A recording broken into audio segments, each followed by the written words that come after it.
So after you got the news that you were done, you're going home.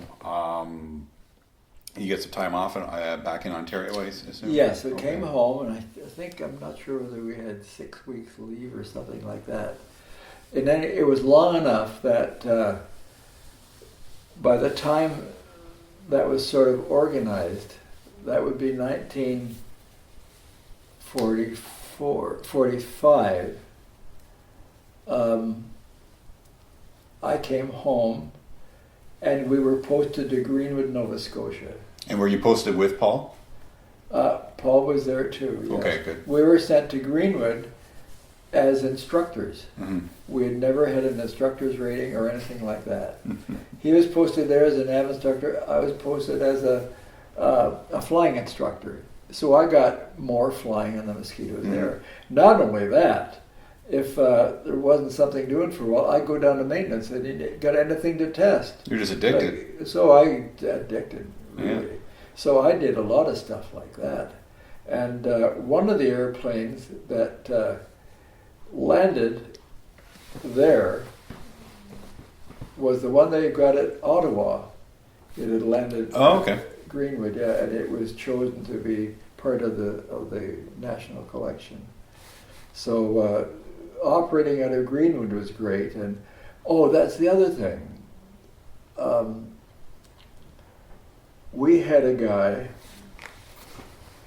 George Seymour, who was really afraid of the airplane. So when I was at Greenwood, I got the nerve. I got to Greenwood, the first trip up. They showed me this. I said, "Show me how to roll this darn thing." She said, he did a roll. And I said, "Is that all there is to it?" He said, "Yeah, that's all there is to it." Mm-hmm. So I was rolling every day. I'd up, rolling. And then very steep it turns and run like this. And finally, steep enough. And finally, I got to the road. I did a loop. Oh, wow. One night, I was up with George Seymour, terrified of the airplane. And I said, I got up and I got him up at 8,000 feet. And we're jerking around and sort of like this. And then I said, "Okay, you hang on now." I did a roll. And I said, "Oh, that's awesome." He said, he did a roll. So then I did a loop at night. I've never done one. And then he went off and bang, he was away. He was good? Yeah, oh yeah. That's good. It just gave him the confidence. Exactly. It's an RV, and but pretty expensive to play with. Yeah. So you finished with the war as an instructor pilot. Mm. Where were you when the war was over? Well, at VE Day, I was in Hamilton, and I went downtown, and everybody was celebrating like crazy. But the war was not over. You saw it until a little later. Yeah, of course. But it stopped soon after that. Yeah. So I never went back. But I got out to go to school because I didn't have my matriculation. Mm-hmm. So they sent me to rehab school, and I got, that's the one that was on Gould Street. Okay. So that was ITS. I'm just trying to think, was it? Yeah, that was ITS. Where did I go? In any case, this is after the war that you went to. Yeah, I went back to school. Oh no, I went down to Delta High School, but that was a pre-enlistment course to get my subjects to go in as aircrew. Mm-hmm. And then the ITS was before I went overseas. I'm trying to remember where I did the. I went to Ajax. Okay. Because I was going to be an engineer, so because I had that, I was able to get into the engineering course, and I took a lot of that knowledge with me. Mm-hmm. So I went to Ajax, and then I had a chance to go to China on the Mosquitoes, and that was sort of put the kibosh on that. And so, well, I think I've had you now for almost 3 hours. Oh. So we wrapped up the Second World War. I think if you're okay with it, I mean, I definitely want to hear about your time in China and in post-war, because I know you've flown, like, you continued flying Warbirds all the way into the 80s. Well, I had about an almost 20-year break. Yeah. From those days until 1968 or something. Okay. Jerry McCann. Well, I flew the Harvards for a while. Mm-hmm. Then this group of guys, they saw a Spitfire for sale in Trade-A-Plane. So these were rich guys. Mm-hmm. They bought this Spitfire. It was a Firefly. And so they found that, well, another guy they saw, we got a guy at Trent, so he got triple uniform, the Harvard. Mm-hmm. Then John Weir, who had been in prisoner of war, who wasn't in the Great Escape, but he was close to it, Mm-hmm. he saw the Chipmunk, CFPOW. He says, I don't care what that airplane cost, we're getting it. So they got that. So then it said, now Colin Campbell was a guy who was an instructor, a great instructor at the Hamilton Flying Club. Mm-hmm. He was checking them out on the Chipmunk and the Harvard before they would fly the Firefly. And none of the male members of his family lived past 50. And at 50 years of age, he dropped dead of a heart attack. Oh, my. And Dennis Bradley, who was head of this group who got these airplanes, said that, would you be willing to come in and check the guys out in the Harvard and stuff before they go onto the airplanes that they were sponsored, and maybe do the backup flying on the Firefly? I said, I'd love to do that. Mm-hmm. So I'd never had a pilot's license or anything like that before. Until that time, I got my pilot's license, and I started instructing these guys to fly the Harvard. And by that time, Bob Smith had shown me the instant field exercise. Mm-hmm. And it just caught on from there. And I flew like the Harvard, the Mustang, the T-33, the B-25. I did the initial flying on the TBM, and so forth. It went on and on and on. Wow. Well, I think we definitely, if you're up for it, we should come back and talk about that, because I don't want to keep you for too much longer. Yeah. But I think that's another story into itself. Well, I've been just so fortunate. It always seems that I'm stopping flying, and it seems something seems to come up. And the other one, of course, was Kermit Weeks bought this airplane from Scotland. Mm-hmm. And a Mosquito. Okay, the one in the 80s. Yeah, and they called Warplane Heritage. He called Warplane Heritage. Is there anybody up there who has any Mosquito time? I said, well, have I got a guy for you? So he gave me his name. So he sent me over to meet George Aird and crew over, because the engineer who was going to come over with him was sick. And so I went over, and I went up in the train and went up to this place to fly this airplane over. And the guy was from Scotland, but the airplane was down at near Wembley Stadium. So I was there. We got in the airplane a day or so later. Flew past Little Snoring, where I flew, up to Prestwick, and we stayed overnight at Prestwick. And then we weren't sure about the weather, how it was going to be in Iceland and so forth. So anyway, we eventually got off, and halfway to Iceland, oh God, I had to go to the bathroom so badly. It was just terrible. He says, are you all right? I said, how do you mean? He said, biologically. He says, don't ask. So we'll be there pretty soon. But we got to Reykjavik in Iceland and landed, and I raced up the hill to the John and came back, and on the way, just getting a chocolate, it dropped on my toe, and oh God, did that hurt my toe. And then we went to Narsarsuaq in Greenland, and to get there, that is such a foreboding place. Well, it's so to mountainous. go up the way and to land at Narsarsuaq. You look down from 10,000 feet, and it's a little runway this long, which is Narsarsuaq. You got to land this way and take off this way. Have you been there? I've flown over it. Yeah. Well, I tell you, that looked like something. And well, he'd taken 45 airplanes over. Oh, okay. So he knew what he was doing. There weren't many Mosquitoes, but he had flown the Mosquitoes. So anyway, he wasn't operational on the airplane, but he was a great pilot. 45 airplanes across the Atlantic. Holy shit. So that was fine. And Kermit said, I want you to do all the flying on the way back.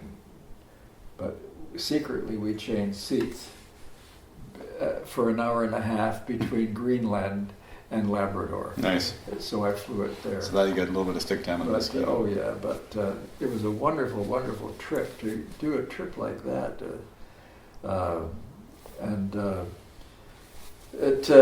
It worked out so well. And of course I was a member of Canadian Warplane Heritage, and that put me in pretty good standing when we taxied up with me getting out of the airplane as a member of Warplane Heritage. But my grandson gave him a big hug. He's now an engineering graduate in Toronto, and so we went on, and then Warplane Heritage started up, and I really got a heck of a lot of flying with them. Flew most of the airplanes, and if there was something they wanted done, for example, I had to fly the Corps. I hadn't flown the Corsair, but they wanted me to take it to Peterborough. And so I took it to Peterborough, and I had a wonderful time with that. It was so easy to fly the Corsair. It's a beautiful airplane. Yeah. And I just got back. I did this air show up there. I don't know who the hell they think you are, but don't you ever do that with these airplanes. Do aerobatics like that. Corsair. And you're like, well, I was doing it over Germany, like. But it wasn't aerobatics. I hadn't done aerobatics before because I used to get airsick. But anyway, I got so much flying with them, and I got to do some of the heavy-duty kind of stuff, like when the Lank came over, we met the Lank with our airplanes and guided it in, and flying important people around. It was just tremendous that I got to do that, and well, that sounds like almost like a story unto itself. Just your post-war flying experience. Yeah. It was something, and the aerodrome. Let's see now. I had flown that airplane, the one that went to the museum, out to from England or from Nova Scotia. Where did I fly that darn thing to? I'd have to look up in my logbook. But my logbook is in England. I printed this stuff off from my from your scans. Computer, yeah. So but anyway, I've had a lot of very interesting flying. I can tell with through the years, and. Did you keep in touch with Paul, your navigator? I did. Paul died in the mid-'80s. Okay. There was an awful lot of lung cancer and stuff like that from people who were heavy smokers. And I think that's what happened to Paul. And Tessie, his sister, wrote to her, and wanted me to stop there on the way through to Greenwood. And I said, well, that isn't possible this time. I just didn't want to really get too involved. And I had enough to it. I wanted to go back and get the engineering thing organized, and I was just starting into the engineering course. And how'd you like to fly the Mosquito again? So I did the 1 year of engineering anyway, and going into the second year, then I was back into the Mosquitoes and going to China. But it was such a wonderful time of flying. And I got more out of World War II, as I mentioned to a lot of people, than the World War II got out of me. Yeah. And believe it or not, not smoking or drinking, I think I saved $3,500 during World War II. That was a lot of money. Mm-hmm. A lot of my contemporaries were sending home for money. Oh, wow. So that was, my father invested it and gained and helped us get a home, and so it's just been a wonderful exposure for somebody that was just ape about flying any airplane. But the airplanes that I flew were just phenomenal. To fly the Mustang, everybody wanted to be a Spitfire pilot. Don Plum killed himself in his Spitfire. And Jerry Billings was the backup pilot. He had a Spitfire and he had the Mustang and stuff like that. So Mrs. Plum called me. Don Plum killed himself in his Mustang in midair. Jerry Billings thought that he would inherit the Spitfire. That didn't happen.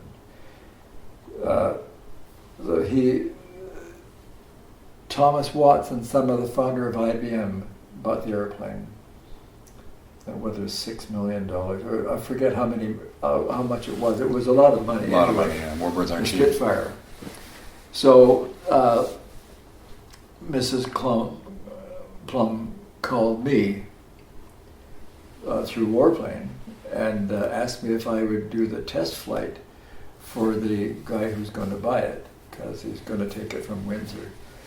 And I said, sure. He said, well, I got a guy for you, yeah. So I never sat in a Spitfire. So Gary McCann, who bought the Mustang that I helped fetch from Mississippi, I think I flew or drove to Stratford. He flew me from there down to Windsor in his Apache or something, I just forget which. And I thought I'd have a couple of days to study this thing and look over, and somebody had loaned me some pilot's notes, and I called Jerry Billings, asked me, said if he had anything. He said, "Oh, you just find out yourself." You know, he was a bit of a PR, not really, but he was a little upset. But anyway, I got the airplane, got in the cockpit, and it looked around, and you had to change hands like that to lift up the gear, or change hands. You're flying like this, you had to change hands to lift up the gear and go back and get your hand on the throttle again. And you used to see a lot of Spitfire pilots doing that on takeoff for the first takeoff. So it was 5 or 10 degrees Fahrenheit, cold as hell with snow squalls. And I was down there, and I thought, oh, and no cockpit heat. I was going to step for an hour if it killed me. It was the only chance I'd ever have to fly a Spitfire. And I flew it. And I went up to about 12,500 or whatever it took for the second stage of supercharger to kick in. And I did rolls and stuff. And I had just a wonderful time. And I came back and asked if I could do a loader. He said, no, you just do a normal circuit. Oh, bastard. Taking all your fun. Yeah. So then I went around, and I was at 90 degrees over the car wrecking yard, which was right at the end of the runway, and straightened up on the runway and headed in, closed the throttle. I thought I'd be going as far as LA. It was floated and floated and floated and floated, and finally settled down. And he was there to watch this. And he congratulated me, and they sent me a picture, Mrs. Plum did,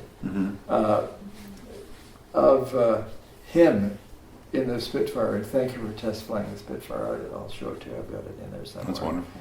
But to fly that, and I did just over an hour, but it was just so wonderful. It was so slippery, it was so easy to fly, you know.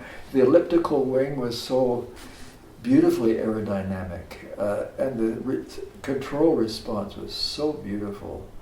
It was just wonderful. I can only imagine. That's definitely, I think that's most pilots, at least Canadian, British, etc., the Commonwealth, that's most pilots' dream machine. I know the Americans, and a lot of Canadians too, have a love affair with the Mustang, but... Oh yeah. But the Mustang, not that the Mustang was common, but there were far more Mustangs built and used, and there was a rugged airplane. But it was an awesome airplane. Oh yeah, I'm sure I wouldn't complain about it either. Of course, I'd never flown a Mustang, and to fly it in the reserve squadron, well, we just did a run around on a Harvard, and then you hop in and fly the Mustang. Did a bit of a ground school, but the Mustang I found to be quite controllable. You know, it seemed to have, because it had a laminar flow wing, I thought that would be a pretty mean beast on a stall. But it was quite controllable, and I ended up, doing looping and rolling and stuff. I never looped on takeoff, but I remember one time I did a roll off. I was going to take the cars out of the parking lot and turn around. But oh gosh, it was so fantastic to fly it. So we did that, and then I met Gary McCann and flew his Mustang. It was 18 years later. So that was like the formation of Canadian Warplane Heritage. That was pretty much, yes. So just for people who don't know, Canadian Warplane Heritage is by the major Warbird museum in Canada. It's based here in Hamilton, Ontario, which is where we are now. Probably the premier flying, definitely premier flying museum in Canada, but probably one of the best ones in the world in many ways too. Yeah. One of the two Lancasters, only two Lancasters flying. They had quite a number of airplanes. Unfortunately, they lost them in a fire. I think it was in the late 80s. Yes, they did. I remember seeing that when I was a kid, and they were just devastated. One of the things that they decided, they were investment bankers, private pilots, Wood Gundy, F.G. Bradley, the meat packers, and people like that. They were quite affluent young airmen.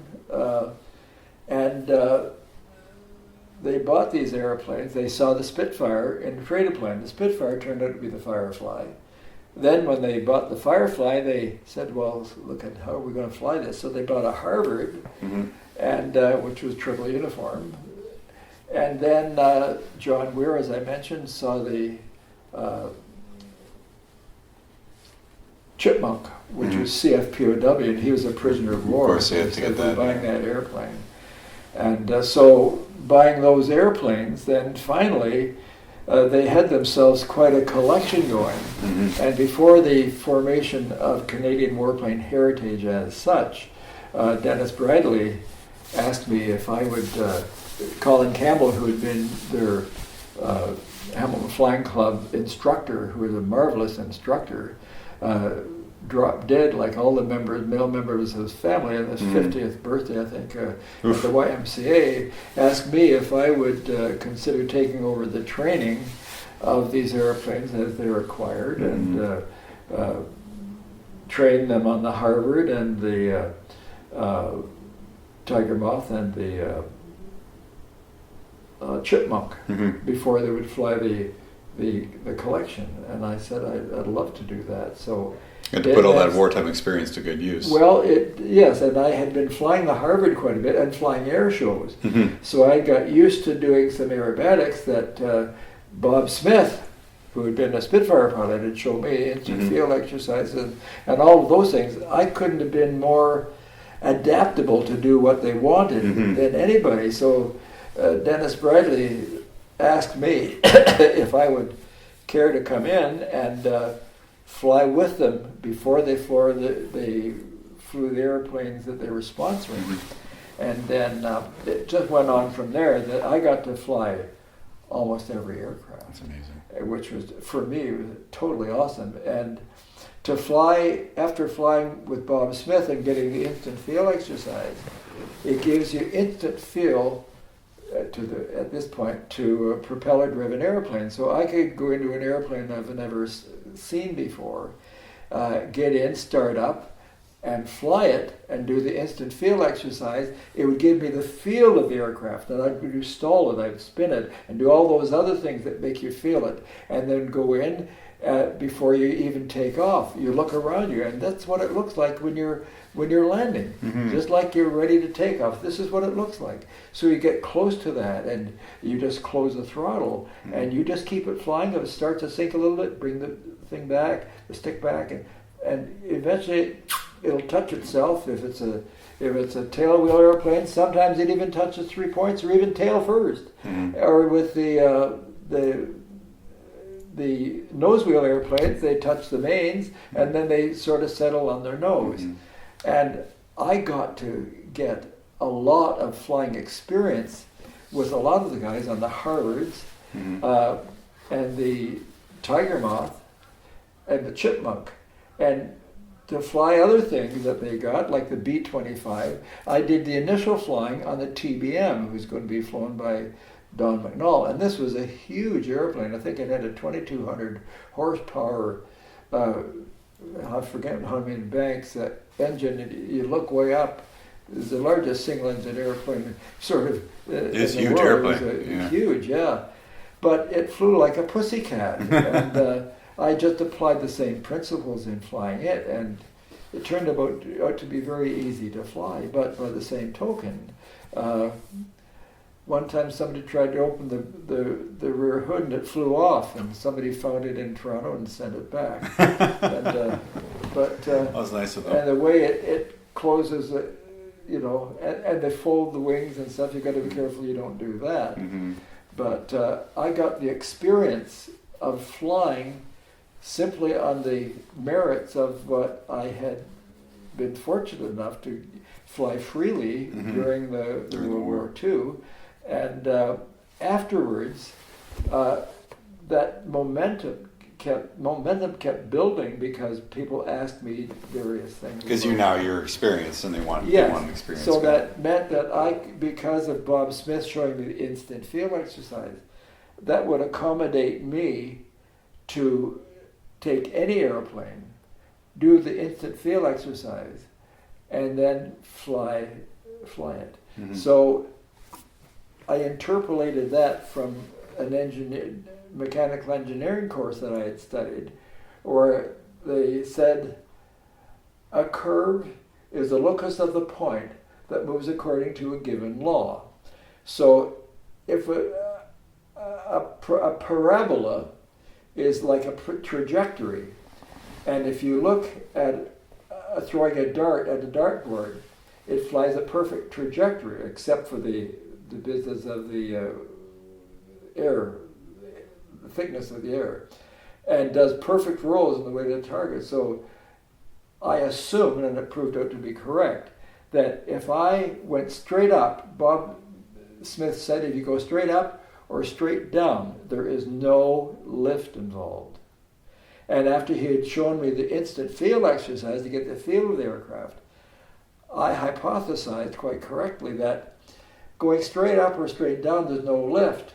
So if I go on a trajectory, it's like a dart, which is weightless, going to the dartboard. I can make an airplane do that by simply heading up, going weightless, and then pushing my stick over, but pushing the rudder to keep the ball spirit level in the middle and keep it there until it comes around and heads in, doing multiple rolls. And as I found out, I could do 1.5 in the Harvard, 3.5, I think, in the Mustang, and I did 5 in the T-33 before the nose came down over the horizon. Wow. So it gave me a heads up, not just in flying an airplane, getting up and down, but to know the feel of it. Because when you have the feel of a machine, a car, a boat, or an airplane, you have the better control of it. So you can handle it with doing the least harm to it, and having really the most fun. But to me, it spelled out, fortunately, for somebody that had no education to speak of and little life experience, except that I was in the war, but it gave me a means of communicating with those skills what had been given to me by Bob Smith and Jackie Curd and people like that. So I took full advantage of that